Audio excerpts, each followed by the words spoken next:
الرجيم بسم الله الرحمن الرحيم يا أيها الذين آمنوا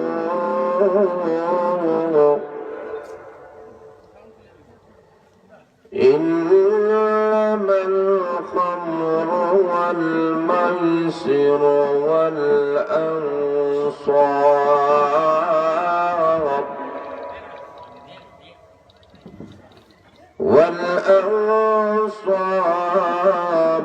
والأزلام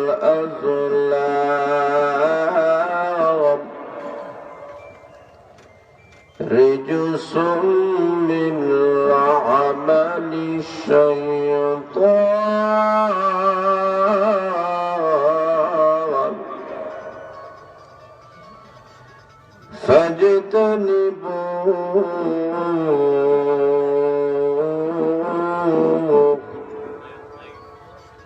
لعلكم تفلحون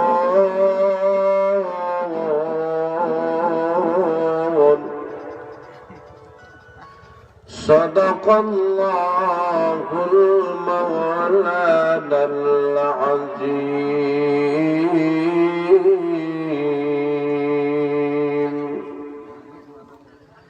আমার সবাই মহব্বতের সাথে আন্তরিকতার সাথে দুরূদ শরীফ পড়ি সাল্লাল্লাহু আলা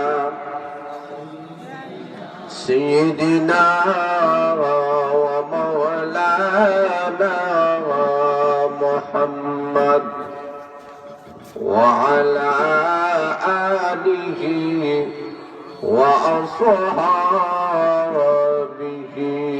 ওয়া সাল্লাম সাল্লাল্লাহু আলা সাইয়্যিদিনা ওয়া মাওলানা মুহাম্মদ ওয়া আলা আলিহি ওয়া আসহাবিহি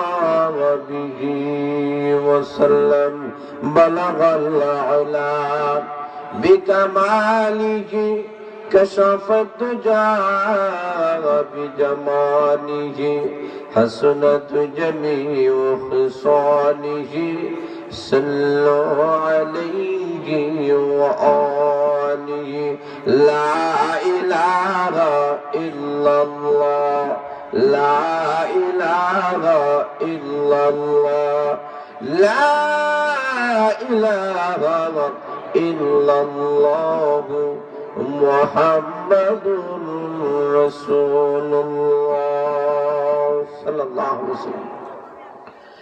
ঐতিহ্যবাহী গড়গড়ি ইসলামী হিলফুল ফুজুল সমাজ কল্যাণ সংস্থার উদ্যোগে আয়োজিত 2 দিন ব্যাপী 20তম তাফসীরুল কোরআন মহাসম্মেলনের আজকের এই অধিবেশনের সম্মানিত সভাপতি সাহেব, অবস্থিত ওলামায়ে কেরাম, মুরব্বিয়ানে কেরাম, যুব সমাজ, ব্যবসায়ী সমাজ ভাইয়েরা, পর্দার অন্তরালের অবস্থানগত আমার অত্যন্ত শ্রদ্ধেয় মা ও বোনেরা, এখানে দেশ বিদেশ থেকে অনেকেই এই জায়গায় উপস্থিত হয়েছেন। বিশেষ করে আমার শ্রদ্ধেয় বড় ভাই ইউকে হিলফুল ফুজুল সমাজ কল্যাণ সংস্থার সম্মানিত সেক্রেটারি জনাব HM আফজাল হুসাইন সাহেব দামাত বারকাতুহুল আলিয়া সহ অত্র সংগঠনের সর্বস্তরে উপরের পদ থেকে নিয়ে সর্বস্তরের এই সংগঠনের সাথে যারা জড়িত, আমার অন্তরস্থল থেকে আন্তরিক মোবারকবাদ জানাচ্ছি। আমাকে বলা হয়েছে আজকের আলোচ্য বিষয় আমাকে দেওয়া হলো, আমাকে বলা হয়েছে সমাজের কুসংস্কার, প্রচলিত সমাজের কুসংস্কার এর কুফল এবং এর শেষ পরিণাম এই সম্পর্কে আলোচনা করার জন্য সেই হিসাবে আমি আপনাদের সামনে সূরাতুল মায়েদা 90 নম্বর আয়াত তেলাওয়াত করেছি। এই আয়াতগুলোকে সামনে রেখে অতি সংক্ষিপ্ত আকারে কিছু আলোচনা করার চেষ্টা করব। মহান আল্লাহ যেন আমাদেরকে ইখলাসের সাথে বলার, আমলের নিয়তে শোনার তৌফিক দান করেন। সবে বলেন আমিন। এতগুলা মানুষ কিন্তু আওয়াজে বোঝা যায় আসলে আপনারা সবাই খুশি হন নাই। খুশি না বেদার? আরো জোরে বলেন খুশি না বেদার? খুশির আওয়াজটা কি আপনাদের এলাকায় আস্তে আস্তে হয় না জোরে জোরে হয়? একটু বলিষ্ঠ আওয়াজে আকাশ বাতাসকে মুখরিত করে। একসাথে সবাই বলেন আলহামদুলিল্লাহ। আরো জোরে বলেন আলহামদুলিল্লাহ। মায়ের আসল লক্ষ্য করে দেখেন, আমরা এমন একটি সময় এই জায়গায় আমরা উপস্থিত হয়েছি যখন সারা বিশ্বের সমস্ত বেঈমান কাফেরেরা, তাগুতি শক্তিগুলা, কুফরি শক্তিগুলা ঐক্যবদ্ধ হয়ে গেছে। পৃথিবীর মানচিত্র থেকে ইসলাম এবং কোরআনের আওয়াজটাকে স্তব্ধ করে দেওয়ার জন্য যারা বলেন ঠিক না বেঠিক? ঠিক সেই মুহূর্তে আজকের এই সংস্থার মাধ্যমে, আজকের আলোচনার মাধ্যমে, আজকে আপনাদের উপস্থিতির মাধ্যমে আপনারা প্রমাণ করে দিয়েছেন, যতদিন এই পৃথিবীর মধ্যে মুসল্লিরা থাকবে, আল্লাহওয়ালারা থাকবে, তৌহিদি জনতারা থাকবে, ততদিন পর্যন্ত পৃথিবীর মানচিত্র থেকে ইসলাম কোরআনের আওয়াজটাকে স্তব্ধ করে দেওয়া কোন বেঈমান কাফিরদের দুঃসাহস হবে না। যারা বলেন ঠিক না বেঠিক? তাহলে লক্ষ্য করে দেখেন, আমরা হলাম মুসলমান জাতি। আজকে লক্ষ্য করে দেখেন, পৃথিবীর এমন কোন জায়গা নাই যেই জায়গায় আজকে মুসলিম জাতিরা বেঈমান কাফিরদের হাতে নির্যাতিত হচ্ছে না। কথা বলেন ঠিক না বেঠিক? তাহলে সেই দিন আর বেশি দূরে নয়, আজকে মুসলমান জাতিরা ইমানি চেতনায় উজ্জীবিত হয়ে আজকে যে আমরা সামনের দিকে আমরা বাড়তে পারি, তাহলে বেঈমান কাফেরেরা পলায়ন করার কোন সুযোগ পাবে না। বলিষ্ঠ আওয়াজে বলেন ঠিক না বেঠিক? ভাইরা শুন, লক্ষ্য করে দেখেন, আমরা মুসলমান জাতি, আল্লাহ রাসূল আমাদেরকে সুসংবাদ দিয়েছেন, অচিরেই আমাদের সামনে আসবে একটা যুদ্ধ, যেই যুদ্ধের নাম গজওয়ায়ে হিন্দ। এই যুদ্ধের মাধ্যমে বেঈমান কাফিরদেরকে পরাভূত করে, বেঈমান কাফিরদেরকে নেস্তেনাবুদ করে আবার মুসলিম জাতিরাই ইমাম মেহেদী আলাইহিস সালাতু ওয়াস সালামের মাধ্যমে, ঈসা আলাইহিস সালাতু ওয়াস সালামের মাধ্যমে আবার গোটা পৃথিবীর মধ্যে ইসলামের আওয়াজ, কলেমার পতাকা উড্ডীন করবে। যারা বলেন ঠিক না বেঠিক? আসল মায়েরা, আমি আপনাদের সামনে যে আয়াতে কালিমা তেলাওয়াত করেছি, এই আয়াতে মহান আল্লাহ রাব্বুল আলামিন উল্লেখযোগ্য ৬০টা পাপের কথা আল্লাহ আলোচনা করেছেন, যেইগুলা আমাদের সমাজের মধ্যে অহরহ চলতেছে।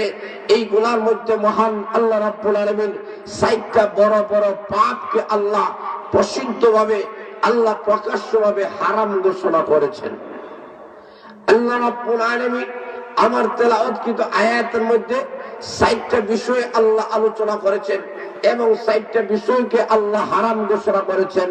আল্লাহ রাব্বুল আলামিন বলেন, ইয়া আইয়ুহাল্লাযীনা আমানু, হে ঈমানদার লোকেরা। এক নম্বর হলো আমি মহান আল্লাহ, ইন্নামাল খামরু, আল্লাহ বলেন সর্বপ্রথম আমি আল্লাহ মদটাকে হারাম ঘোষণা করলাম। মদ হওয়া সুন্নত না হারাম?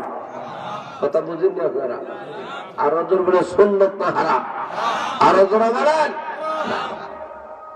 ২ নম্বরে আল্লাহ বলেন ওয়াল মাইসির, আল্লাহ বলেন চিরকালের জন্য জুয়াটা আমি আল্লাহ হারাম ঘোষণা করলাম। জুয়া খেলা সুন্নত না হারাম? আরো জোর বলেন। ৩ নম্বর হলো ওয়াল আনসাব, আল্লাহ বলেন মূর্তি পূজা করা চিরকালের জন্য হারাম ঘোষণা করলাম। সুবহানাল্লাহ। আরো জোরে হলো সুবহানাল্লাহ। ৪ নম্বর হলো ওয়াল আজলাম, আল্লাহ বলেন লটারিটাকেও আমি আল্লাহ চিরকালের জন্য হারাম ঘোষণা করলাম। আল্লাহ ৬০টা জিনিসকে আল্লাহ হারাম ঘোষণা করেছেন। ১ নম্বর হলো মদ, ২ নম্বর হলো জুয়া, ৩ নম্বর আল্লাহ বলেন মূর্তি পূজা, ৪ নম্বর হলো আল্লাহ বলেন লটারি, এই 4টা জিনিসকে আমি আল্লাহ হারাম ঘোষণা করলাম। এই 4টা পাপ, এই 4টা কবিরা গুনাহ, এই 4টা এই স্বভাব আমাদের বর্তমান সমাজে আছে কি নেই? আরো আমরা আছি নাই? আজকে গোটা বাংলাদেশ সয়লাভ হয়ে গিয়েছে। আজকে গোটা বাংলাদেশের তরুণ সমাজের দিকে লক্ষ্য করে দেখেন, যেই তরুণ সমাজের হাতে 10 টাকার কথা ছিল, যেই তরুণ সমাজের মাথার মধ্যে টুপি টাবার কথা ছিল, আজকে সেই তরুণ সমাজেরা মদ, জুয়া, লটারি এবং মূর্তি পূজার মধ্যে লিপ্ত। যারা বলেন ঠিক না ঠিক? তাহলে লক্ষ্য করে দেখেন, আল্লাহ রাব্বুল আলামিন এই 4টা জিনিসকে আল্লাহ প্রকাশ্যভাবে আল্লাহ হারাম ঘোষণা করেছেন।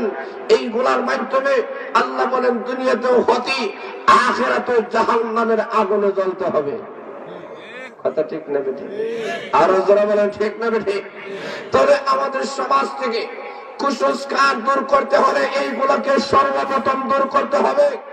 মাদক দ্রব্যকে যদি আমাদের সমাজ থেকে যদি দূর না করা হয়, যুব সমাজের কাছ থেকে যদি দূর করা না হয়, জুয়া যদি আমাদের যুবকদের কাছ থেকে দূর করা না হয়, আজকে মূর্তি পূজার যুবকদের কাছ থেকে দূর করা না হয়, এই সমস্ত মদ, জুয়া, এই সমস্ত আসরের মাধ্যমে আমাদের যুবকদের ভবিষ্যৎ নষ্ট হইতেছে।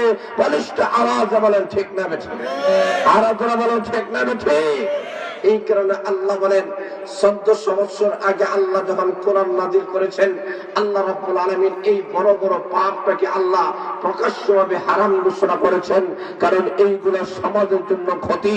এই জুয়া এবং মদের মাধ্যমে আজকে আমাদের যুবকেরা আজকে হারাম কাজে লক্ষ লক্ষ কোটি টাকা গুলা খরচ হইতেছে।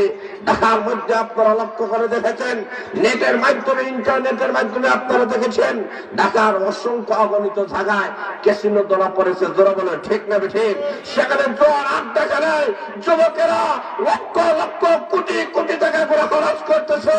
আজকে জোয়ার নেশায়, মদের নেশায় আজকে যুবকেরা মাথায় হয়ে কাকে কে বলতেছে এইগুলা তারা লক্ষ্য করে না। কথা বলেন ঠিক না ঠিক? আর জোরা বলেন ঠিক না ঠিক? অনেক সময় মদ হইয়া যুবকেরা রাস্তার মধ্যে টাল হইয়া পড়ে থাকে, তখন নিজের বাড়ি না অন্যের বাড়ি কোনো খবর থাকে না। কথা বলেন ঠিক না ঠিক? আরো জোরে বলেন ঠিক না ঠিক?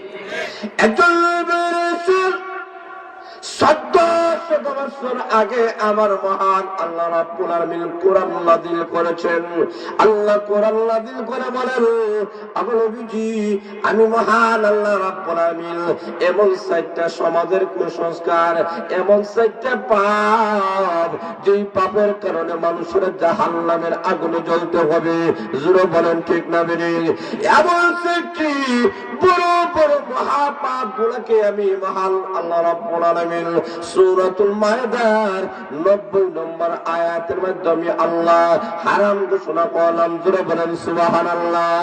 আল্লাহ রাব্বুল আলামিন বলেন, আমি মহান আল্লাহ চিরকালের জন্য মদটাকে হারাম ঘোষণা করলাম।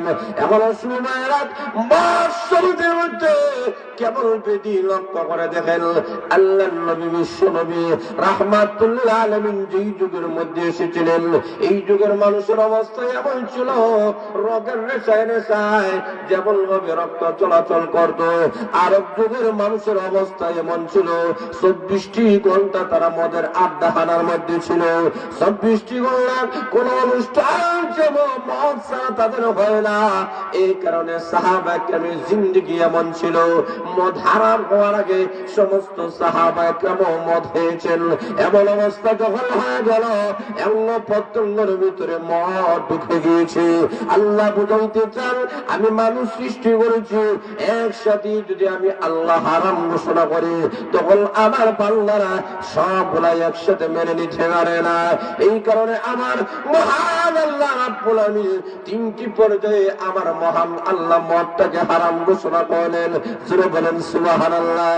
আল্লাহর নবীর সাহাবায়ে কেরাম বলেন, আগে নবীজি মদের বেলায় আপনি প্রকাশ্য ঘোষণা করেন এটা হালাল না হারাম। আল্লাহ রাব্বুল আলামিন কোরআনের আয়াত আয়াত নাযিল করে আল্লাহ জানায় দিয়েছেন, আপনি নবীজি জানায়া দেন, মদের মাধ্যমে মানুষের কিছু লাভ আছে এবং ক্ষতিটা বেশি, কিছু লাভ কিন্তু ক্ষতিটা বেশি। এমন ভাবে আল্লাহ যখন আয়াত নাযিল করলেন, সাহাবায়ে কেরামের মধ্যে তিন দল হয়ে গেল। একদল লোক বলে না, যে জিনিসটার মধ্যে লাভ এবং ক্ষতিটা বেশি এমন জিনিস কখনো মানুষের উপকার হতে পারে না, মানুষের ইহকালীন পরকালীন কল্যাণ হতে পারে না। জোরে বলেন ঠিক না বেঠিক? তখন একদল মানুষেরা মদ খাওয়া ছেড়ে দিল। কিন্তু লক্ষ্য করে যে আগর দুই শ্রেণীর মানুষগুলা সমাজের মধ্যে রয়ে গেল, যারা মদের আড্ডা খানার মধ্যে সব সময় থাকে। এমত অবস্থায় মদ খাইয়া তারা যখন মসজিদের মধ্যে চলে গেল, এখন আল্লাহর কালাম যখন তেলাওয়াত করা শুরু করেছে, এমনি দেখা যায় কালামের মধ্যে বল পড়া শুরু করে দিয়েছে। জোরে বলেন নাউজুবিল্লাহ, আরো জোরে বলেন। এমনি নামাজে দাঁড়ায় বলে, কুল ইয়া আইয়ুহাল কাফিরুন।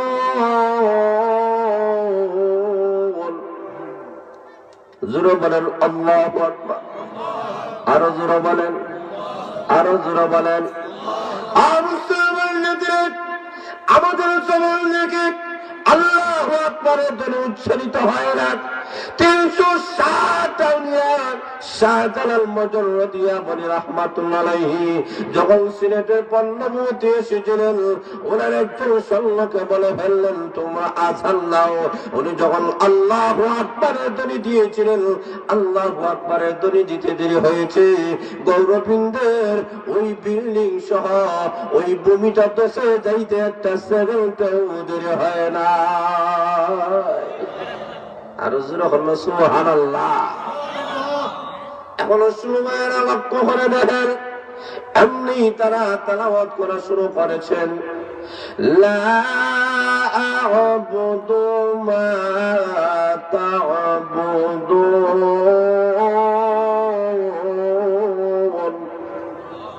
আর আসতে বলেন আল্লাহু আকবার, আরো জোরে বলেন, আরো বলিষ্ঠ আওয়াজে বলেন। এই হলো আমার মহান আল্লাহর কালাম। কিন্তু যখন তারা মদ খাইয়া মসজিদের মধ্যে আসিয়া যখন তেলাওয়াত করা শুরু করেছে, তখন বলে, আ'বুদু মা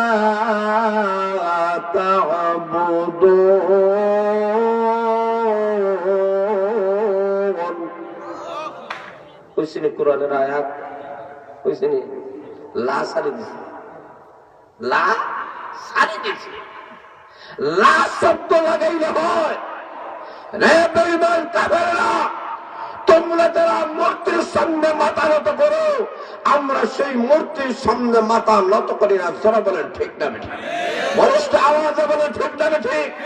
কারণ মুসলমান তো সেই জাতি, মুসলমান সেই বীরের জাতি, যে মুসলমান জাতিরা আল্লাহ তাআলা গায়রুল্লাহর সামনে মূর্তির সামনে কখনো মাথা নত করতে পারে না। বলিষ্ঠ আওয়াজে বলেন ঠিক না বেঠিক? আর যারা বলেন ঠিক না বেঠিক? মুসলমান জাতিরা এমন, আমরা হলাম মোহাম্মদ বিন কাসিমের উত্তর শরীক, আমরা হলাম তারেক বিন জিয়াদের উত্তর শরীক, আমরা হলাম শাহজাহানের উত্তর শরীক, আমরা হলাম খালেদ বিন জিয়াদের উত্তর শরীক, খালেদ বিন ওয়ালিদের উত্তর শরীক। কোন মুসলমান জাতিরা কোন বেঈমান কাফিরদের সামনে, কোন মূর্তির সামনে কখনো মাথা নত করতে পারে না। তোরা বলেন ঠিক না বেঠিক? আর বলিষ্ঠ আওয়াজে বলেন ঠিক না বেঠিক? মুসলমান জাতিরা হাসির কাষ্টটাকে হাসি মনে বরণ করে নিতে আছে, নিতে রাজি আছে, কিন্তু কোন কাফিরদের সামনে মাথা নত করতে রাজি। আরো জোরে বলেন, না হইলে বুঝতে দেখবা না আমার সাথে আছে। জোরে বলেন ঠিক না বেঠিক? তাহলে লক্ষ্য করে দেখেন, আল্লাহর নবীর সাহাবায়ে কেরামের জিন্দেগি এমন ছিল, আল্লাহ কোরআনের আয়াত যখন নাযিল হয়ে গেল, তখন লক্ষ্য করে দেখেন, এখন লাশ শব্দটা ছেড়ে দিয়েছে।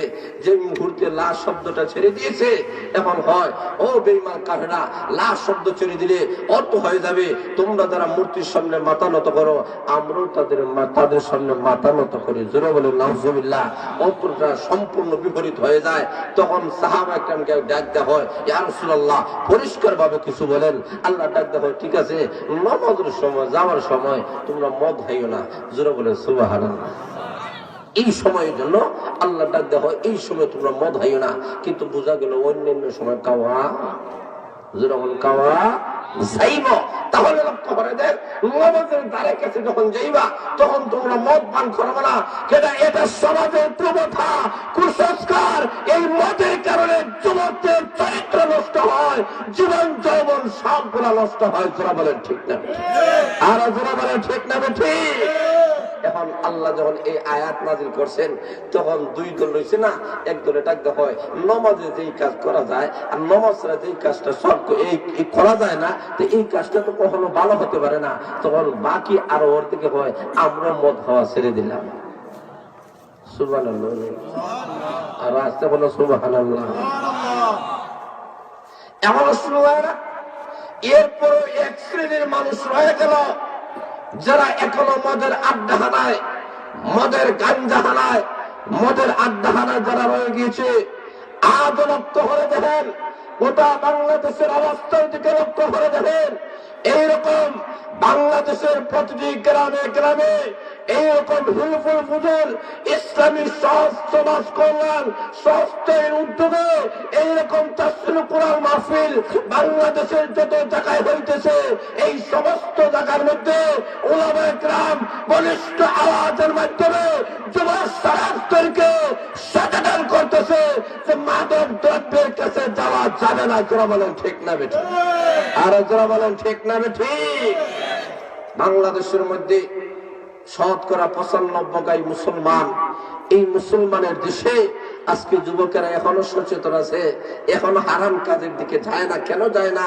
ইসলামী সমাজ কল্যাণ সংস্থা উঠা বাংলাদেশে আছে, আলিম ওলামারা সচেতন আছেন, মসজিদের ইমাম সাহেব তারা খতিব সাহেবরা সচেতন আছেন, মাদ্রাসার আসাতিজরা সচেতন আছেন, যার কারণে যুব সমাজেরা খারাপ দিকে যাচ্ছে না। তোরা বলেন ঠিক না ঠিক। আর যত কিঞ্চিত সামান্য যারা খারাপ কাজের দিকে যাইতেছে, এরা যখন এইরকম তাফসীরে কোরআন মাহফিল আয়োজনের মধ্যে আসিয়া বসে আলোচনা শুনে তারা তওবা করে বলে বাকি জিন্দেগির জন্য হারাম কাজ ছেড়ে দিলাম। কথা ঠিক নাই?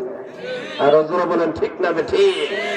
তখন এক শ্রেণীর মানুষ রয়ে গেল, এরা হয় না মদটা তোমরা ছাড়তাম না, এত মজার জিনিস কিভাবে জানা যায়? আল্লাহর নবী বিশ্ব নবী রাহমাতুল আলামিনের কাছে হযরত আমিরুল মুমিনিন খলিফাতুল মুসলিমিন ওমর রাদিয়াল্লাহু তাআলা প্রশ্ন করে, ইয়া রাসূলুল্লাহ, পরিষ্কার ভাবে আমার তো মনে চায় মদটা যদি হারাম হইতো তাহলে তো ভালো হইতো। জোরে বলেন সুবহানাল্লাহ, আর জোরে বলেন সুবহানাল্লাহ।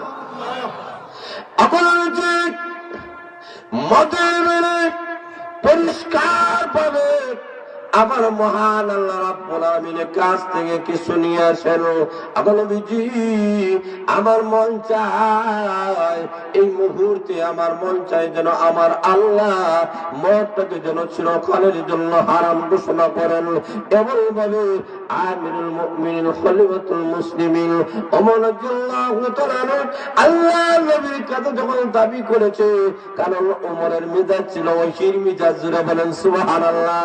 এমনি ওমর রাদিয়াল্লাহু তাআলা আল্লাহর নবীর সামনে যখন দরখাস্ত করেছেন, আমার মহান আল্লাহ জিবরাইলকে আমার নবীর কাছে পাঠাইয়া দিয়েছে। আর আস্তে বল সুবহানাল্লাহ। আচ্ছা সুবহানাল্লাহ বলে টাকা পয়সা লাগে না, জোরে হল না সুবহানাল্লাহ। আল্লাহ লক্ষ্য করে দেন, আল্লাহর রাসূল রাহমাতুল আলামিন মহান আল্লাহর কাছে দরখাস্ত করেন, প্রভু আল্লাহ আবার ওমর তার মন চায় মদটা যেন চিরকালের জন্য হারাম ঘোষণা হয়ে যাক। আল্লাহ ডাকতে বলেন, জিবরাইল যাও আমার বন্ধু মুহাম্মদকে জানাইয়া দাও, আমার ওমর যেটা স্বপ্ন করেছে আমি মহান আল্লাহ সেটা বাস্তবায়ন করে দিলাম। আর জোরে বলেন এখনো সময় নাই। আমার মহান আল্লাহ রাব্বুল আলামিন মদটাকে চিরকালের জন্য হারাম ঘোষণা করেছেন। জোরে বলেন সুবহানাল্লাহ। তাহলে লক্ষ্য করে দেন, সাতটি জিনিসকে আমার মহান আল্লাহ রাব্বুল আলামিন সমাজ থেকে তুলতে চায়। আল্লাহ বলেন, কোন ব্যক্তির মধ্যে যদি শান্তি আনতে হয়, কোন পরিবারের মধ্যে যদি শান্তি বিরাজমান করাতে হয়, কোন সমাজ থেকে যদি শান্তির সমাজ গঠন করতে হয়, কোন রাষ্ট্রের মধ্যে যদি শান্তির রাষ্ট্র গঠন করতে হয়, তাহলে এই চারটা জিনিস সমাজ থেকে রাষ্ট্র থেকে বন্ধ করার দরকার। জোরে বলেন ঠিক না বেঠিক?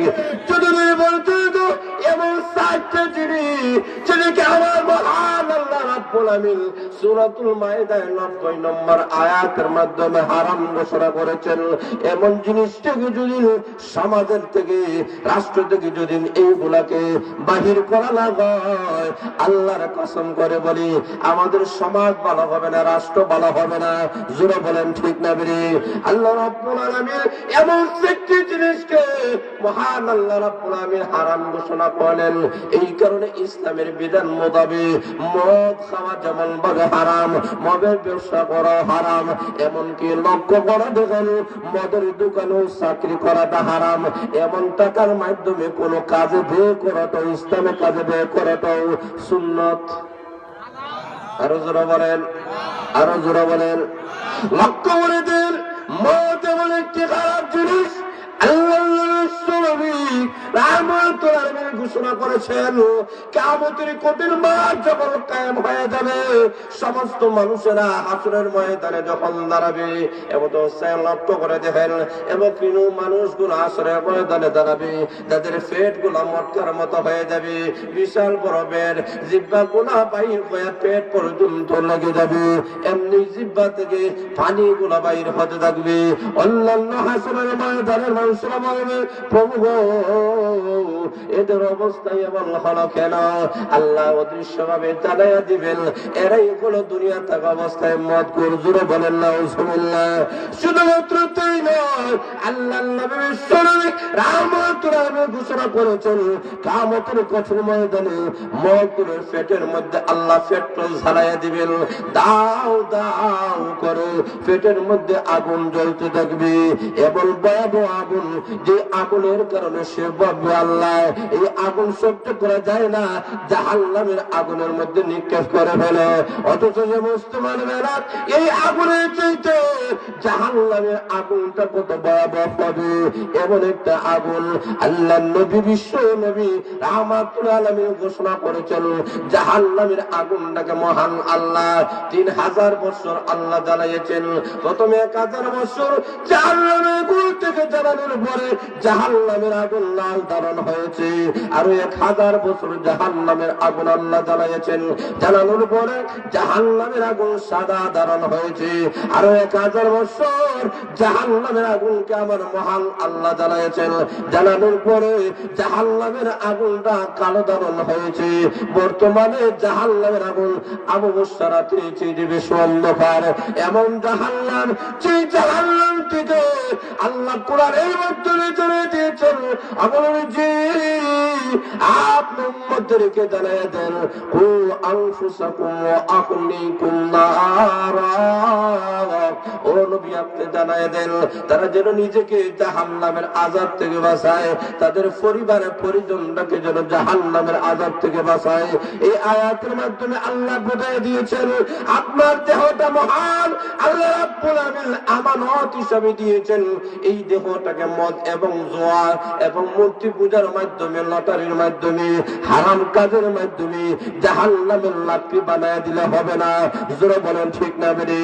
তাহলে 2 নম্বর আল্লাহ বলেন শুধুমাত্র রিজিক হিসাব করলে হবে না। ও আমাদের সমাজের যুবক ভাইরা, ও আমাদের সমাজে, ও আমার মুরব্বী বাবারা, আপনাদেরকে সবার দাবি হলো আপনারা তো নিজের এই জাহান্নামের আযাব থেকে বাঁচতেছেন, কিন্তু আপনার কলিজার টুকরা ছেলে, আপনার কলিজার টুকরা মেয়ে, যাদের মেয়েদেরকে জন্য রাতের পর রাত দিনের পর দিন আপনি কষ্ট করেন, মেহনত করেন। এমন যুবক যুবতীরা আজকে মদের নেশায়, গাঞ্জার নেশায়, আজকে এরা মাদক দ্রব্যের পিছনে পড়ে এদের জীবন যৌবন নষ্ট করে ফেলতেছে। জোরে বলেন ঠিক না বেটি? আজকে আমাদের সমাজের মিডিয়ার দিকে তাকাইলে, পত্রিকার দিকে তাকাইলে দেখা যায়, অনেক সময় তাকাইলে দেখা যায় মা সন্তানের হাতে দর্শিত হয়েছে। জোরে বলেন ঠিক না বেটি? আজকে পত্রিকা খুললে দেখা যায় সন্তানের হাতে বাবা কোন হয়ে গেছে। আজকে পত্রিকা খুললে দেখা যায় স্বামীর হাতে স্ত্রী হত্যা হয়েছে। জোরে বলেন ঠিক না বেটি?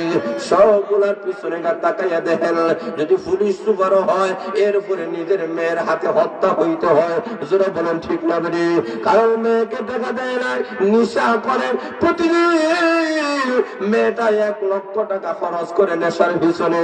এখন যখন পুলিশের কর্মকর্তা হওয়ার পরে উনি যখন টাকা দেয় না, মেয়ে ডাক দেওয়া না, এমন বাবার দরকার নাই, এই বাবাকে জাহান্নামে পাঠায় দেওয়ার কার দরকার। জোরে বলেন ঠিক না বেটি? নিজের হাত দ্বারা নিজের বাবাকে হত্যা করে প্রমাণ করে দিয়েছে। বাবা গো, মদের নেশা পর্যন্ত আমাকে মাদক দ্রব্য পর্যন্ত পৌঁছায় দিয়েছেন, কাজে আপনি এই দুনিয়াতে থাকার কোনো অধিকার নাই, আপনিও চলে যেতে হবে। জোরে বলেন ঠিক না বেটি? তাহলে লক্ষ্য করে দেন, আমাদের অভিভাবকদেরকে সচেতন হইতে হবে। আমাদের অভিভাবকরা দায়িত্বশীল, দায়িত্ব পালন করতে হবে। কেমন ভাবে দায়িত্ব? আল্লাহর নবী বলেন, আলা কুল্লুকুম রাইন ওয়া কুল্লুকুম মাসউলুন আন রাইয়াতিহি। আল্লাহর নবী বলেন, তোমরা প্রত্যেকেই দায়িত্বশীল এবং কিয়ামতের কঠিন ময়দানে প্রত্যেকের দায়িত্বের বেলায় আমার মহান আল্লাহর কাছে জবাবদিহি করতে হবে। জোরে বলেন ঠিক না বেঠি? তাহলে লক্ষ্য করে দেন, আজকে আমার কলেজের টুকরা যুবক ছেলেকে, যুবতী মেয়েটাকে স্কুল কলেজ ভার্সিটির মধ্যে আমি পৌঁছায় দিয়েছি। অসুবিধা নাই, ডাক্তার বানান, ইঞ্জিনিয়ার বানান, বিজ্ঞানী বানান, কোনো অসুবিধা নাই। কিন্তু তাকাইয়া দেখেন, কলেজ ভার্সিটির নামে আপনার ছেলে যদি মাদক দ্রব্যের মধ্যে যদি চলে যায়, নেশার জগতের মধ্যে যদি চলে যায়, আপনি লেখাপড়ার উশিলা করে আপনার মেয়ে জগতে মেয়েটা যদি এই নেশা জগতের মধ্যে পৌঁছে যায়, তাদের জীবন যৌবন নষ্ট হবে, এমনকি আপনার পরিবার ধ্বংস হবে। শুধু পরিবার ধ্বংস নয়, আপনার এলাকাও ধ্বংস হয়ে যাবে, আপনার রাষ্ট্রপতির মধ্যে পৌঁছে যাবে। জোরে বলেন ঠিক না বেটি? এই কারণে আমার মহান আল্লাহ বলে 1400 বছর আগে আমার মহান আল্লাহ জানাই দিয়েছেন, আমি মহান আল্লাহ চিরকালের জন্য মদ হারাম ঘোষণা করলাম। জোরে বলেন সুবহানাল্লাহ। এই মদের মাধ্যমে ফায়দা না লস? জোরে বলেন, আরো জোরে বলেন। কখনো মানুষের কল্যাণ হতে পারে না, জোয়া মানুষের কল্যাণ কখনো হতে পারে না। মূর্তি পূজা মানুষের কখনো কল্যাণ হতে পারে না। এখন প্রশ্ন দেখো, আমরা মুসলমানদের আমরা মূর্তির সামনে কিভাবে মাথা নত করি? লক্ষ্য করে দেখেন, আমাদের সমাজে অনেক লোক এমন আছে মূর্তির সামনে কি মাথা নত করে না, এমন নাই। বরং আমাদের সমাজে অনেক যুবকের আছে ইসলামী মহাসম্মেলনে যায় না, কিন্তু দুর্গা পূজাকে শরীক করে নাই মনে হয়। জোরে বলেন আছে কি নাই? আরো জোরে আছে কি নাই? বুঝা যায় না মুসলমানের সন্তান না বেঈমান কাফিরের সন্তান। জোরে বলেন ঠিক না বেঠিক? আরো বলিস আওয়াজে বলেন ঠিক না বেঠিক? আজকে যুবকেরা লটারির মাধ্যমে লক্ষ লক্ষ কোটি কোটি টাকা হয় লাভের লাভ আছে কি নাই? আরো জোরে বলেন আছে কি নাই? লাভের লাভ, লাভের লাভ, লাভের লাভ, লাভের লাভ হইয়া হইয়া লটারির মাধ্যমে আজকে গোটা সমাজ থেকে ধ্বংস করে দিতেছে। আজকে যুবকদের চরিত্র নষ্ট করে দিতেছে এই মদের নেশার কারণে। এমন অবস্থা আমাদের সমাজ এমন ভাবে ভাইরাস হয়েছে।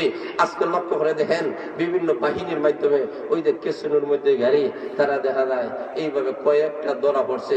তাহলে লক্ষ্য করে দেখেন, একটা কথাই বাস্তব কথা বলতে চাই, কোন বাহিনীর মাধ্যমে সাময়িক ভাবে কোন এক জায়গা অথবা 2 জায়গা থেকে দুর্নীতি বন্ধ করা যাবে, কিন্তু গোটা সমাজ থেকে বন্ধ করা সম্ভব নয়।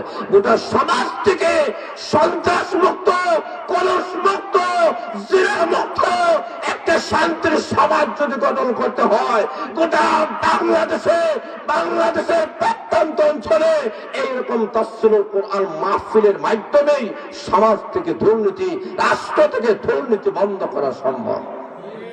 আর আসতে বলি, আরো জোরে বলেন ঠিক না ঠিক? কোরআন ছাড়া, কোরআনের মাধ্যমে, কোরআন ছাড়া আর বিকল্প কোনো পথ নাই।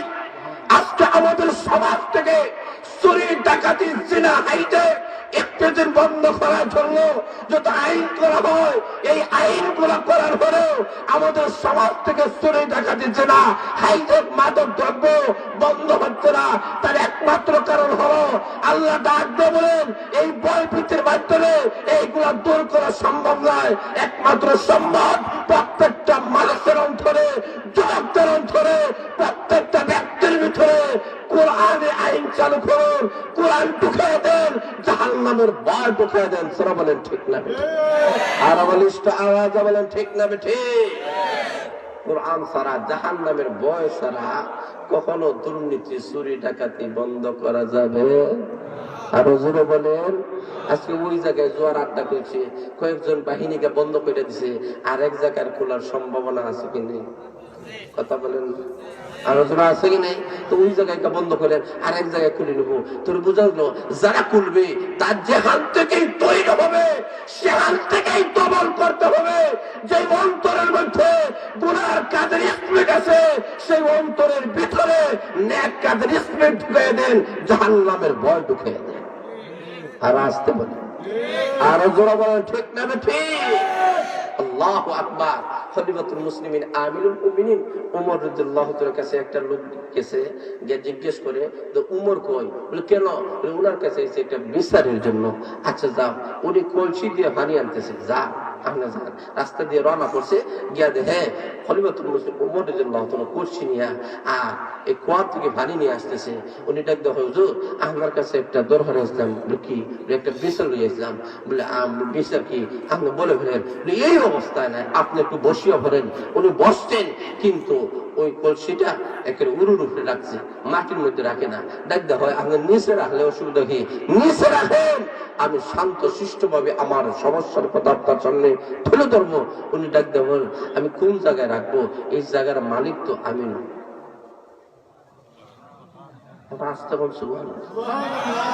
এই জায়গার মালিক আর হুজুর বলেন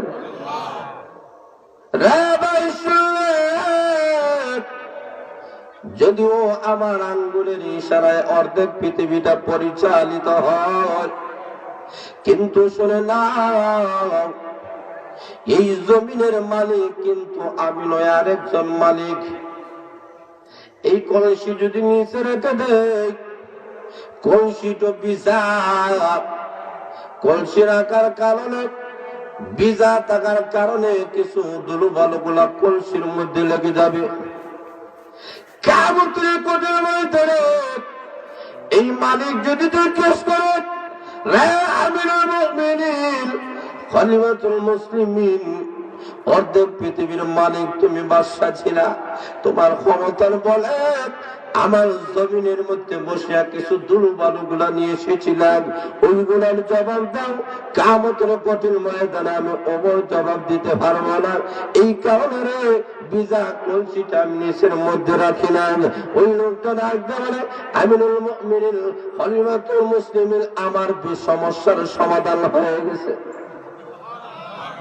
আসতে বলেন, আরো জোরে বলেন। উনি বললেন রে ভাই পর্যন্ত বলো নাই, কিন্তু সমাধান কিভাবে হলো?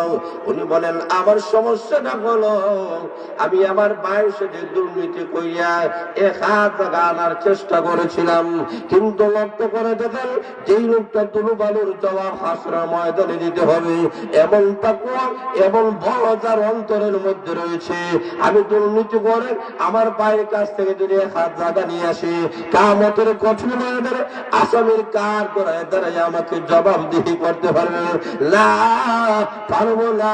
আল্লাহর আসামির খাট গড়ায় দাঁড়ায় জবাবদিহি করছি, জাহান্নামের আগুন সহ্য করতে পারবো না। এই কারণে আপনাকে সাক্ষী রেখে আমার একটা হাত আমার ভাইকে আমি দিয়ে দিলাম। যখন শিক্ষা দিয়েছেন আমিনুল মুমিনিন খলিফাতুল মুসলিমিন ওমর রাদিয়াল্লাহু তাআলা এইভাবেই দুর্নীতি বন্ধ করা সম্ভব হবে তাকওয়ার মাধ্যমে। প্রত্যেকটা মানুষদেরকে তাকওয়াওয়ালা বানান, মসজিদমুখী বানান, মাদ্রাসাওয়ালা বানান, দিনদার বানান, তাফসীর মুফতি বানান, তাফসীরের সদস্য বানান। এই লোকটা আর দুর্নীতি করবে না, চুরি করবে না, জিনা করবে না, ইফতিজার করবে না, রাহাজানি করবে না, চিন্তাই করবে না। এই লোকটা, এই জনকটা দরবেশ হয়ে যাবে। জোরা বলেন ঠিক না বেঠিক? আর জোরা বলেন ঠিক না বেঠিক? তাহলে আমার আলোচনা এখানে শেষ করে দিলাম, আর বিস্তারিত আলোচনা করার অবকাশ নেই। একটা বিষয়ের উপরে আমি রাখলাম, বাকি রয়েছে কয়টা? সুবহানাল্লাহ, মনে নেই। জোরে হন না কয়টা? আর জোরে হন না কয়টা? তিনটা। একটা বিষয়ের উপরে রাখলাম, আল্লাহ রাব্বুল আলামিন আপনাদেরকে, আমাদেরকে সবাইকে যেন এই বিষয়ের প্রতি গুরুত্ব রেখে আমাদের সমাজ থেকে, সমাজের যুবকদেরকে যদি রক্ষা করতে হয়, তো এই সাইটটা কাজ থেকে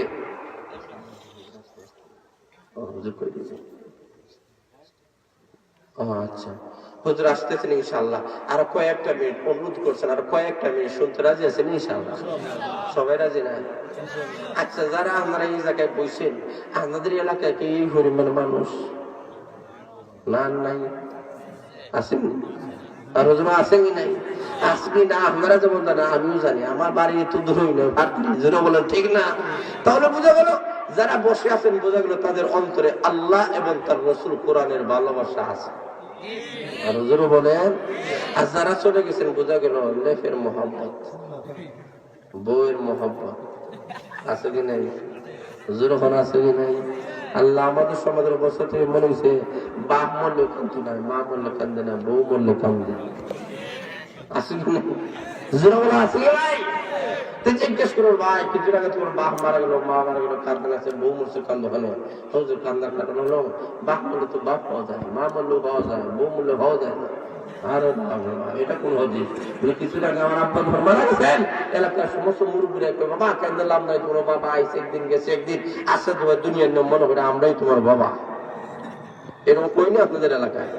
আমরা এলাকায় কই না আপনাদের এলাকায়?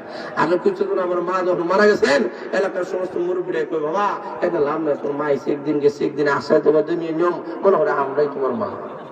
এরকম বলে না? আজকে আমার বউটা মারা গেছে, এলাকার কত যুবতী মহিলা আছে, একটা যুবতী মহিলা এই করে না, ভাই চিন্তা করে লাভ নাই, তো বউ মরছে মনে হইলে আমরাও আমার বউ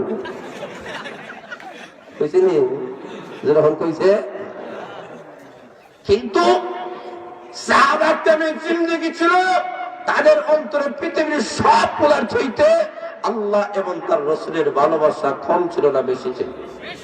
আর হুজুরে বলেন, আল্লাহ বলেন খারাপ কাজের দিকে যাইও না। এমন ফিরিস্তা আল্লাহ রাখছেন, যে ফিরিস্তারে ঘুষ দিলে উঠতো না। কে হয় দেয় ঘুষ বলে, আমার কে জমি নেন গিয়ে, গড়গড় এলাকায় জমিন, বড় দামি জমিনটা আপনি নেন গিয়ে। আল্লাহ বলেন হবে। আর হুজুরে বলেন, লা ইয়াসুনাল্লাহা মা আমারাহুম وَيَفْعَلُونَ مَا يُؤْمَرُونَ।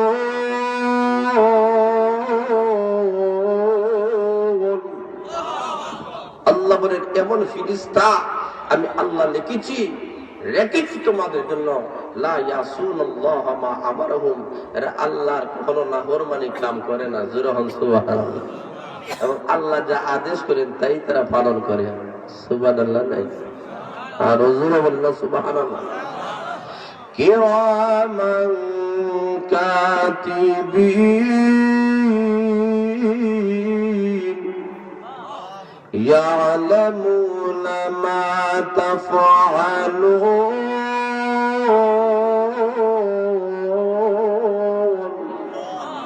আল্লাহ বলেন এমন দুইজন ফেরেশতা আমি আল্লাহ রাখছি, সবগুলাকে ধোঁকা দেওয়া যায়, কিন্তু এই দুইজন ফেরেশতাকে ধোঁকা দেওয়া সম্ভব।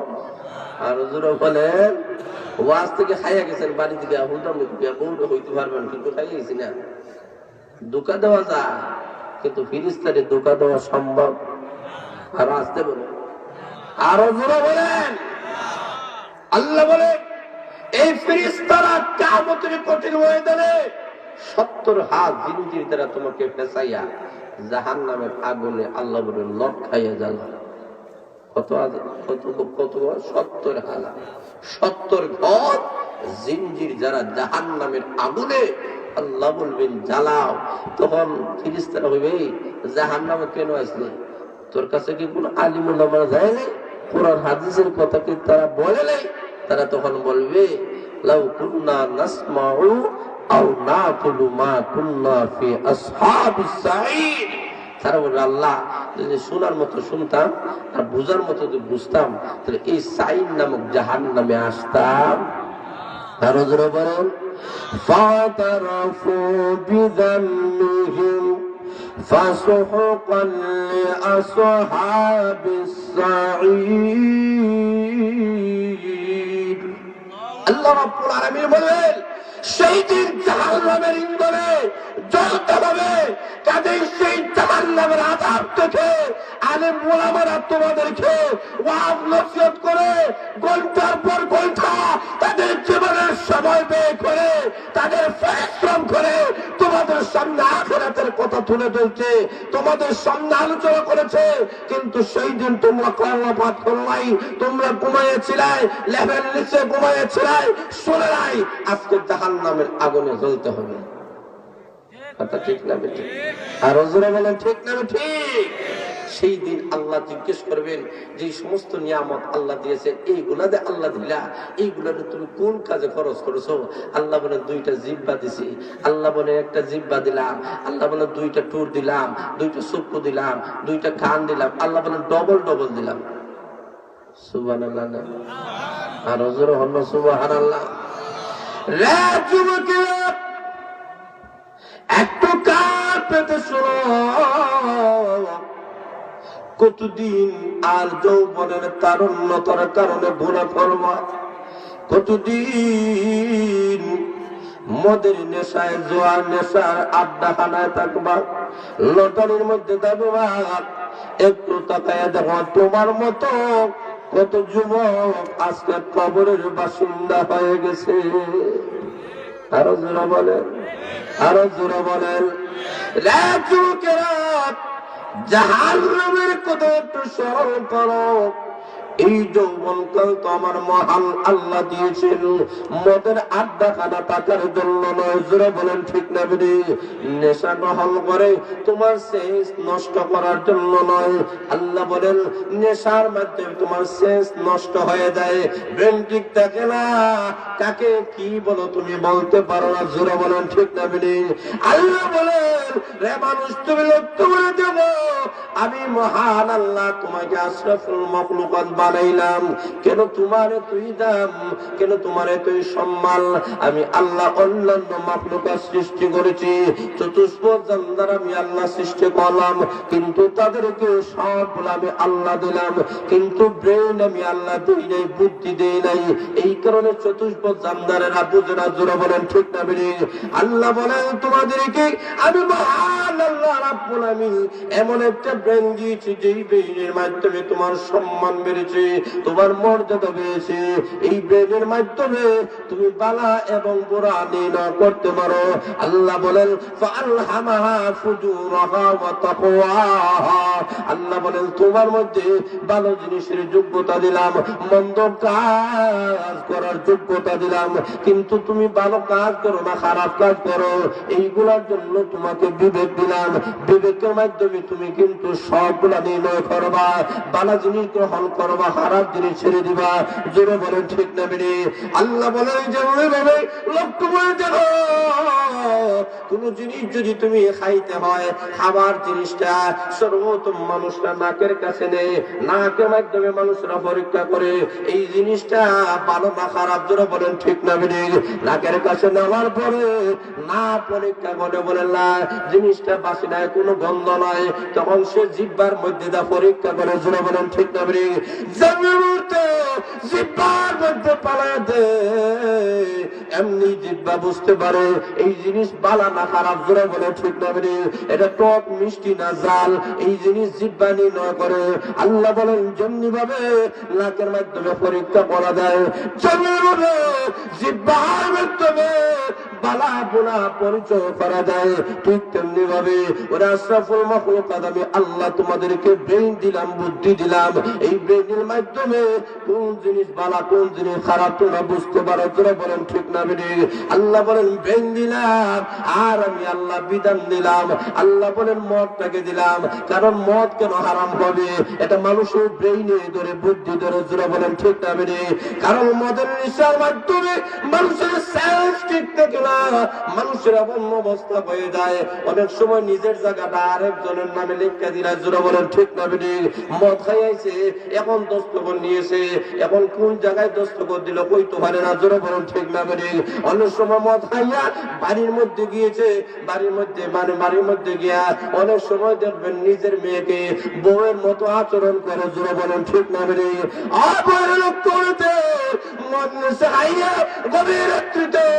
বাড়ির মধ্যে যখন গিয়েছে তখন নিজের হাত দ্বারা নিজের মার সঙ্গে কুকর্ম করেছে, এবং এমন অবস্থা হয়ে গেল শেষ পর্যন্ত নিজের হাত দ্বারা নিজের মাকে হত্যা করে ফেলেছে।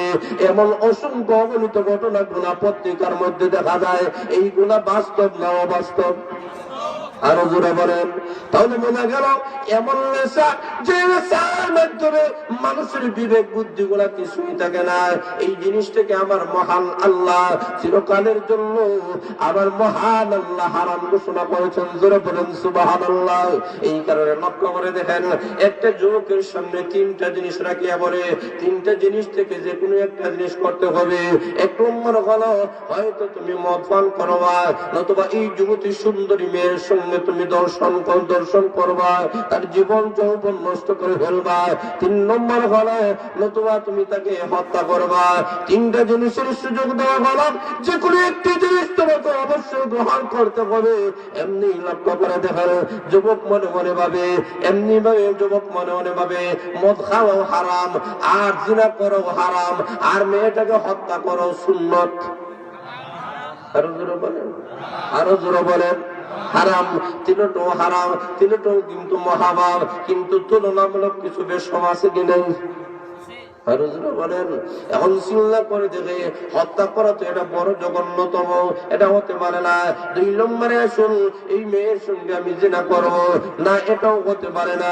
কিয়ামতের কঠিন ময়দানে আসামি কাঠ করায় দাঁড়াইয়া জবাবদিহি করতে হবে, জোরে বলেন ঠিক না বেঠিক? 3 নম্বর বলো মদ খাওয়া, এটা যদিও গুনাহ কিন্তু একটা স্বাভাবিক আমার কাছে লাগে। এমনি যুবকটা মদ খাওয়া শুরু করে দিল, যেমনি মুহূর্তে মদ খেয়েছে, এখন মাথার সেল নষ্ট হয়ে গেল, ব্রেন নষ্ট হয়ে গেল, এখন আর তার মাথা ঠিক নাই। এখন সাথে সাথে যুবতী মহিলার সঙ্গে খারাপ কাজ করে ফেললো, জোরে বলেন নাউজুবিল্লাহ। যে মুহূর্তে খারাপ কাজ করে ফেলেছে, এমনি তার ব্রেনটা দেখা যায় আরো উত্তেজিত হয়ে গেল। এমনি লক্ষ্য করে দেখেন, হাতে ছুরি ছিল, ছুরি দ্বারা মেয়েটাকে হত্যা করে ফেললো। তাহলে লক্ষ্য করে দেখেন, একটা মদের নেশার মধ্যে জড়িত হওয়ার কারণে কতটা পাপের মধ্যে জড়িত হয়ে গেল, জোরে বলেন ঠিক না বেঠিক? আল্লাহ বলেন, এমন মহৎ থেকে আমি মহান আল্লাহ রাব্বুল আলামিন চিরকালের জন্য হারাম ঘোষণা করলাম। ওরে যুবক ভাইরা, আজ থেকে আমাদেরকে ওয়াদা করতে হবে, আমরা কখনো মদ খাইব না, মদ যেখানে আড্ডা হয় এই জায়গায় যাব না। এই ওয়াদা করতে আমরা রাজি আছি। আরো জোরে বলেন। আর যদি যান, ডবল শাস্তি, সিঙ্গেল না ডবল? জোরে বলে কেন ডবল? বলে ওমর ইবনে আব্দুল আজিজ রাহমাতুল্লাহ আলাইহি উনার যুগের মধ্যে তখন লক্ষ্য করে দেন, যারা মদ খায় তাদের উপরে জরিমানা, 2 আনবার শাস্তি দিবা। যাও ঠিক আছে। এক রমজান শরীফে দেখে এক জায়গার মধ্যে যুবকেরা মদ খাইতেছে, দিনের বেলা মদ খায়, দিনের বেলা মদ খায়। উনি বাহিনী পাঠাইছে, তারা গেছে গিয়ে দৌড়ে লইয়াছে। এর মধ্যে একটা লোক এমন আছে, এর রোজাদার, একটা লোক রোজাদার। তখন উনি ডাক দেখো, এই বাকি গুলারে যতটা বেত লাগাইবা, এই রোজাদারের ডবল লাগাইবা। রোজাদারের সিঙ্গেল না ডবল? জোরে বলে। কেন ডবল লাগাইবা? তার কারণ হলো এরা তো মদ হাইছে, গুনাহ করছে, ঠিক আছে। এই লোকটা রমজান মাসে রোজা রাখিয়া মদের আড্ডাখানায় কেন বসলো? এই কারণে এই রোজার পবিত্রতা নষ্ট করেছে। যারা বলেন ঠিক না ঠিক, এই কারণে তার ডবল শাস্তি দাও। কথা বুঝছেন না? তাহলে বোঝা গেল এটা একটা পবিত্রতা।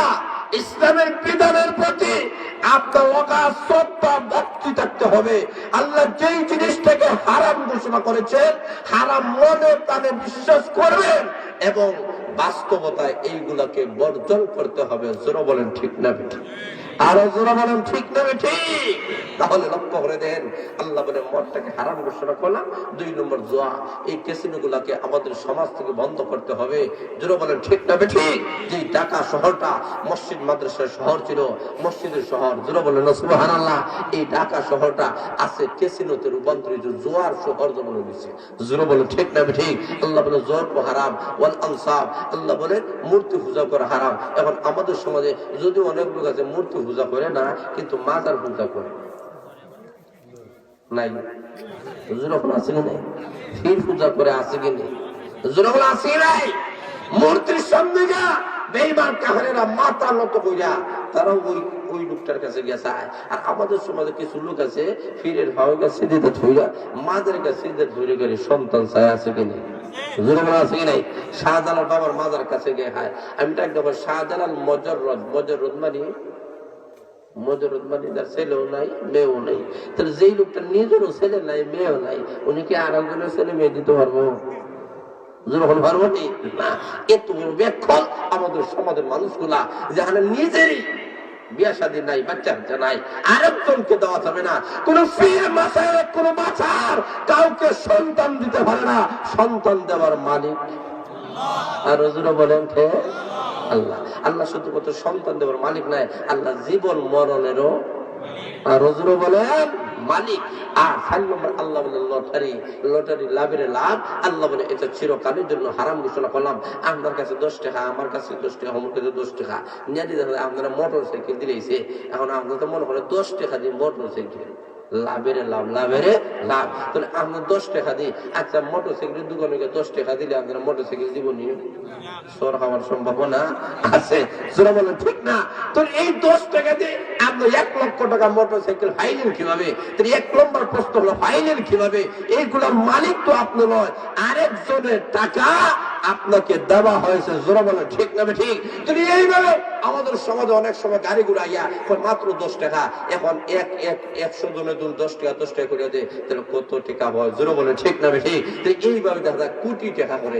কোটি টাকার মধ্যে প্রথম পুরস্কার 1 লক্ষ টাকা, একটা মোটরসাইকেল 1 লক্ষ টাকা দিল, বাকি সবগুলা তার রয়ে গেল। জোরা বলেন ঠিক না ঠিক? আপনার বাপের একটা দিছে না। জোরা বলেন ঠিক না? আপনার বাপেরও নয়, আপনারও নয়, তার বাপেরও নয়, তার দাদারও নয়, বরং গোটা সমাজ থেকে লুটিয়া টাকা পয়সা গুলা লুটিয়া আপনাকে একটা মোটরসাইকেলের মালিক বানাইয়া আপনারও জাহান্নামী বানাইলো, নিজেও জাহান্নামে চলে গেল। জোরা বলে ঠিক না ঠিক? এই কারণে আল্লাহ বলে এই লটারিটা কখনো হালাল নয়, চিরকালের জন্য হারাম। বিশ্বাস আছে কি নেই? আর জোরে আছে কি নাই? আল্লাহ বলে এইগুলা যারা বিশ্বাস করবে তারই হচ্ছে ইমানদার। কিছু কিছু মানুষ আছে, আল্লাহ বলে আফাতুমিনুনা বিবাউযিল কিতাবি ওয়া তাকফুরুনা বিবাউয। আল্লাহ বলে তোমরা কি আল্লাহ কিছু অংশ মানবা আর কিছু অংশ মানবা না? এমন যদি হয় যে, এমন আমাদের সমাজে অনেক লোক আছে, হুজুর নামাজের বিধান মানলাম, নামাজও পড়ে, আবার 1 নম্বরে মদের আড্ডা হানাও যায়। আছে কি নেই? আর হুজুর হনা আছে কি নেই? তাহলে একদিক দিয়ে নেক কাজ করে আবার গুনার কাম করে। আল্লাহ বলে এমন ভাবে হবে না, নেক কাজ ধরো, গুনার কাম ছাড়ো। কথা ঠিক না? আর হুজুর বলে ঠিক না বেঠিক? পরিশেষে একটা ঘটনা আপনাদের সামনে তুলে ধরতে চাই। ও যুবকেরা, আমরা গুনার কাম ছাড়তে হবে, আল্লাহ ওয়ালাদের সঙ্গ আমাদেরকে ধরতে হবে। এমন একটি যুবক, যে যুবকটি এমন কোন গুনাহ নাই, যে গুণাটা যুবকটা করে নাই, মদ খায়, গাঁজা খায়, নেশা করে, জোয়া আড্ডা খানা, সব সময় গুনাহ আর গুনাহ, রাস্তা দিয়ে যায়, হঠাৎ করে দেখে একটা লোক আল্লাহর কালাম বাহির করে খোলা আকাশের নিচে চোখের পানি ফলায় খানলে, প্রভু গো, আয় আল্লাহ, আমি তোমার কালাম পড়বো, আমি তোমার কালাম তেলাওয়াত করব, কিন্তু আমার কাছে কোনো আলো নাই, আমার কাছে কোনো বাতি নাই, আল্লাহ আমি কি করব? প্রভু, এই পৃথিবীতে অনেক টাকাওয়ালা পয়সাওয়ালা লোক পাঠাইয়াছ, যারা শুধুমাত্র হালাল কাজে নয়, হারাম কাজের মধ্যে টাকা পয়সা গুলা খরচ করে, যারা বলেন ঠিক না বেটি? এমন ভাবে চোখের পানি বানায় যখন কাঁদতেছে, এমনি একটা লোক একটা যুবক রওনা করেছে বাজার মধ্যে গিয়া মদ পান করবে, জোরে বলেন নাউজুবিল্লাহ। নরম হয়ে গেছে, যুবক ডাক দিয়ে বলে, আমি এই টাকার মাধ্যমে বাজার থেকে যদি মদটা খরিদ করি, তাহলে তো এই মুহূর্তে আমি মারা যাই, কিয়ামতের কঠিন ময়দানে মহান আল্লাহর আসামির কাঠ করায় দাঁড়াইয়া আমাকে জবাবদিহি করতে হবে, আমি জাহান্নামে আগুন কখনো সহ্য করতে পারবো না। আল্লাহ যদি জিজ্ঞেস করেন, তোমার সামনে একজন কোরআন পড়ে দুকে দুকে চোখের পানি বানায় কেঁদেছিল, আল্লাহর কালাম পড়তে পারে নাই, আর এই টাকার মাধ্যমে তুমি মদ পান করলা, আরে যুবক যাও, কেন তুমি আমার কাজটা বলা? আমি আল্লাহর আসামির কাঠ বানায় দাঁড়াইয়া জবাবদিহি করতে হবে না, জাহান্নামে আগুন কখনো সহ্য করা যাবে না। এমনি যুবকটা আসিয়া বলে, রে বাবা, আর কান্দিস না, শুধু আজকে দিনের জন্য নয়, যতদিন পর্যন্ত তুই হাফেজে কোরআন না হয়েছ, ততদিন পর্যন্ত তোর পিছনে আলো ব্যবস্থা করে দেওয়ার অগ্রিম ঘোষণা আমি দিয়ে দিলাম। অগ্রিম ঘোষণায় দিয়ে দিলাম, যতদিন পর্যন্ত তোর কোরআন পড়তে পড়তে হাফেজ কোরআন না হয়েছ, অতদিন তোর পিছনে টাকা পয়সা দিব। এমনও আমাদের সমাজে অনেক লোক ওয়াদা করেন, আছেন কি নেই? আছে কি নেই? 20 বছর যাবত এই তাফসীর কোরআন মাহফিল চলতেছে, অনেকে লক্ষ লক্ষ হাজার হাজার টাকা করে এই তাফসীর কোরআন মাহফিলে কোরআনের পিছনে টাকা পয়সা খরচ করতেছে, জোরে বলেন ঠিক না বেটি? আগামী বছরের জন্য লক্ষ্য করে দেখেন, এই বছর অনেকেই লক্ষ লক্ষ টাকাগুলো ব্যাংকে জমা করে দিয়েছে, জোরে বলেন ঠিক না বেটি? এইভাবে কোরআনের জন্য, ইসলামের জন্য যারা জীবন দেন, রক্ত দেন, টাকা পয়সা দেন, সহযোগিতা করেন, আল্লাহ বলে এরা মরে যাওয়ার পরেও অমর। সুবহানাল্লাহ। আর আসতে বলে সুবহানাল্লাহ, আরো জোরে বলেন সুবহানাল্লাহ। তাহলে করে দিন, ওই যুবকটা যখন দিয়ে দিল, এমনি লোকটা প্রতিদিন আলু গ্রহণ করে, মদ পান করে না, মদের টাকার মাধ্যমে আলুর ব্যবস্থা করে দেয়। এমনি লক্ষ্য করে দেখার, একদিন লোকটা মারা গেল, এই লোকটা মারা গিয়েছে, এলাকার কোনো মানুষ যায় না তার জানাজার নামাজে। এমনি এই যুগের শ্রেষ্ঠ আল্লাহর ওলি ইমাম গাজ্জালী রাহমাতুল্লাহ আলাইহি স্বপ্ন যুগের মাধ্যমে আল্লাহ বলেন, আরে গাজ্জালী যাও, অমুক এলাকার মধ্যে আমার একটা ওলি মারা গেছে। সুবহানাল্লাহ, আরো জোরে বলুন সুবহানাল্লাহ। এই লোকটাকে বলি না মজকুর, বিশ্ববিখ্যাত মজকুর, কিন্তু আল্লাহ ডাকবে আমার একটা ওলি মারা গেছে।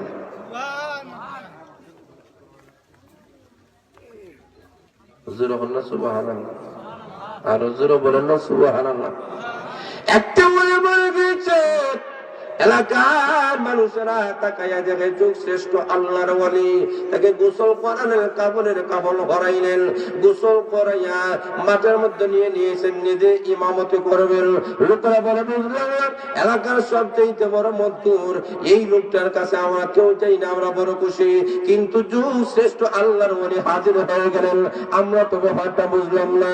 এমনি লক্ষ্য করে দেখেন, সবাই আশ্চর্যজনিত হয়ে গেল, কাতার বন্দী হয়ে গেল, পিছন দিক দিয়ে একটা লোক চোখের পানি বানায় কান্দে। লোকরা বলে, বাবারে তুমি কেন কান্দো? লোকটা ডাক দিয়ে বলে, কান্নার কারণ হলো যদি এই লোকটা তোমাদের কাছে মদপুর গাঞ্জাপুর, কিন্তু শুনে নেন এই লোকটা প্রতিদিন তার টাকাগুলো আমার পিছনে খরচ করার কারণে আজকে আমি হাফেজ কোরআন হয়েছি। এমনি আল্লাহর ওলি ডাক দেওয়া হয়, দেখো এই লোকটা মদখোর গাঁজাখোর হইতে পারে, কিন্তু কোরআনের সাথে তার সম্পর্ক থাকার কারণে আল্লাহ তার জিন্দেগির গুনাহ মাফ করে ওলি দস্তরের নাম লিপিবদ্ধ করে দিয়েছে। আর সুবহানাল্লাহ। তাহলে আজ থেকে আমরা যারা বসে আছি প্রত্যেকে এই তাফসীরুল কোরআনের মাহফিলের সাথে আমরা জড়িত থাকবো তো ইনশাআল্লাহ। কারা কারা থাকবে না তুলা দিন, হাত তুলা দেন, নারে তাকবীর, দিন ইসলাম, দিন ইসলাম। হাত আল্লাহ কবুল মঞ্জুর করেন। ওয়া আখিরু আলহামদুলিল্লাহি রাব্বিল আলামিন। আলহামদুলিল্লাহ।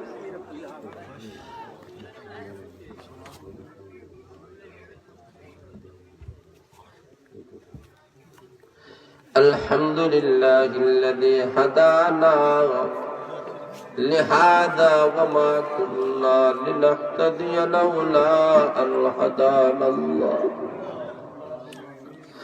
ربنا ظلمنا أنفسنا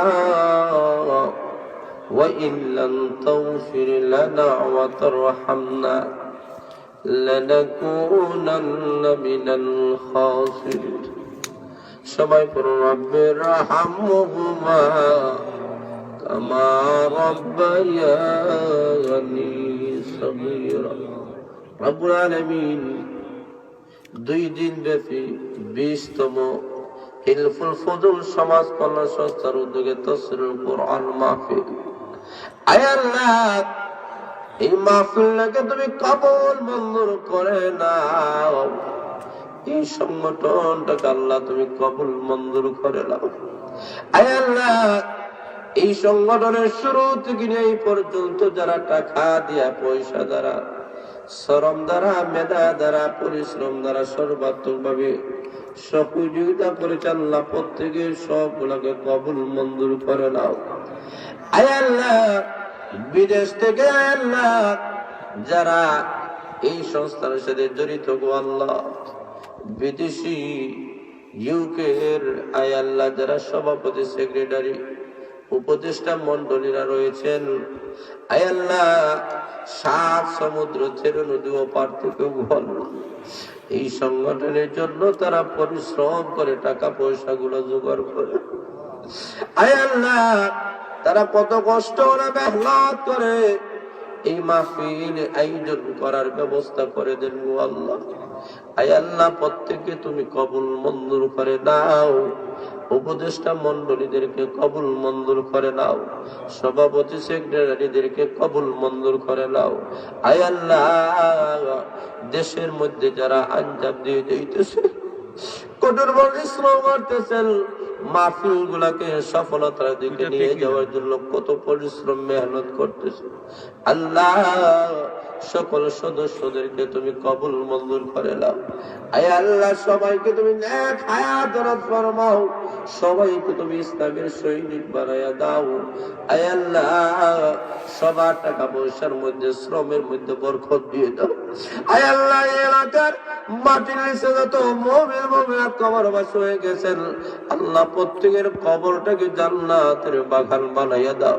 যারা জিন্দা আছেন তুমি নেক হায়াত দান ফরমাও, যারা অসুস্থ আছেন তোমার দারুল শিফা থেকে শিফা দান ফরমাও।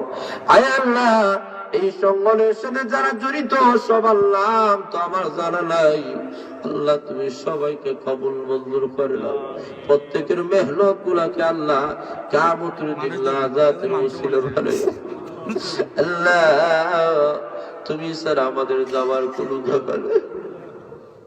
তুমি বিনে কারো কাছে আল্লাহ করিব রুদাওয়ান, তুমি বিনে কে বুঝিবে আমরা নিবে জীবনে মরণে আল্লাহ ধরেছি দামান, কোনদিনও যেন আল্লাহ না হবে সার। কতগুলা করিয়াছি করি দেব মা, সে জানি মজা হইতে দিল কর দোয়াইলা মতো গেলা ববের দনম লইয়া, মইনা গেলে কে হলাইনি আসবে ফিরি। অজ করিবার তোরে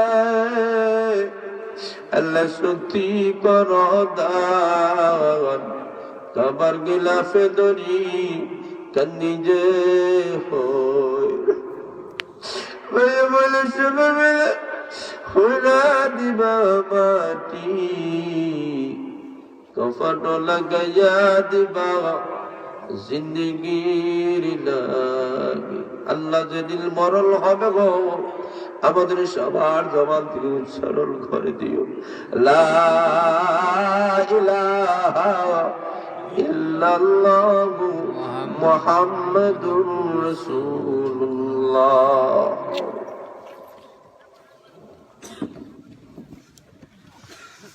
আসসালামু আলাইকুম। আসলে আপনারা সবাই বইনেন ভালো আছেন। আর যারা দেখরা আমি জানি এই গড়গড়ি হিলফুল বুজরর লগে আসলা বা বিগতও আসলা আর তাকবাও লগে আর লন্ডন প্রবাস থাকি বেশি অনুদান দিয়া কিন্তু এই প্রোগ্রাম করা হয়। আর বিশেষ করে অনেক প্রবাসী আইসইন আলহামদুলিল্লাহ।